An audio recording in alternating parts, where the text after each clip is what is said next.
December the 24th, 1979, at Europe's spaceport in Kourou, French Guiana, Ariane takes off for the first time. This is the beginning of 40 years of launches, securing an independent access to space for Europe. This allows Europe also to develop its own programs in space. This sovereignty in space became a priority for Europe with the launch of a French-German satellite Symphony by NASA. I know the symphony story very well because we called it the symphony shock. What happened that France and Germany, it was a French-German cooperation, built the symphony. And due to the failure of ELDO, France and Germany had to decide to use an American launcher. And the shock came when the satellite was in the United States. NASA said, well, we can launch the satellite, but you cannot use it commercially. And this, I believe, created more conviction that Europe has to be independent. So the symphony shock was a positive shock, creating more motivation. And so the development of Ariane began. Even though the second launch was a failure, ESA and Kánat continued to further develop the Ariane launchers, learning from the mistakes of the past and turning the Ariane program into a success story for the European industry. Ariane 1 was followed by Ariane 2 and Ariane 3, more powerful and slightly different versions of Ariane 1. Ariane 3 was fitted with strap-on boosters. With Ariane 4, ESA and Ariane Space, the company created to commercialize Ariane, had an extremely versatile launcher with 6 configurations. It was a workhorse for the space industry and was even able to capture 50% of the commercial launcher market. Between 1988 and 2003, it made no less than 113 successful flights.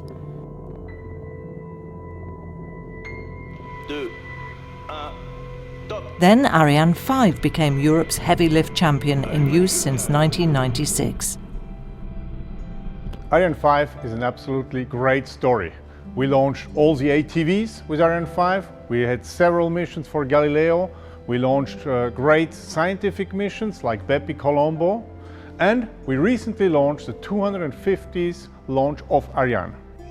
With the 106 successful launches of Ariane 5, the Ariane program has been one of the most reliable launcher programs in history, proving Europe remains at the forefront with reliable technology. For Europe, innovation and creativity have been the keys to conquer its place in the worldwide launcher market. While the Ariane launchers were adapted to transport ever larger payloads, such as the ATVs, Europe did not forget about the lighter and smaller payloads. It updated its launcher portfolio with Vega, a cheaper, lightweight launch vehicle, to also capture this segment of the market. Soon Vega will be joined by Vega C, a larger and more powerful version of the rocket, with its first launch planned in 2020.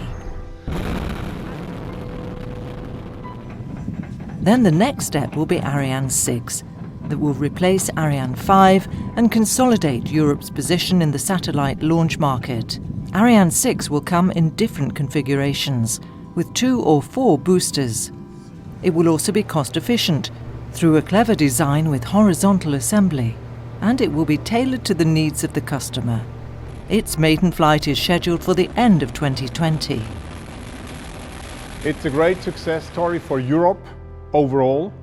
It's paving the way for the 4th dimension of space transportation, but even more than space transportation, transportation overall for society. And I'm really happy to have today all the results in hand to make Europe even stronger again. United Europe in space without any borders. At the recent ESA ministerial conference in Seville, Spain, the ESA member states have once more stressed the importance of space transportation with the Ariane program and green-lighted the development of Space Rider. This reusable autonomous re-entry vehicle will return to Earth after each mission. ESA will therefore have all the tools for a secured access to space for multiple missions in any orbit.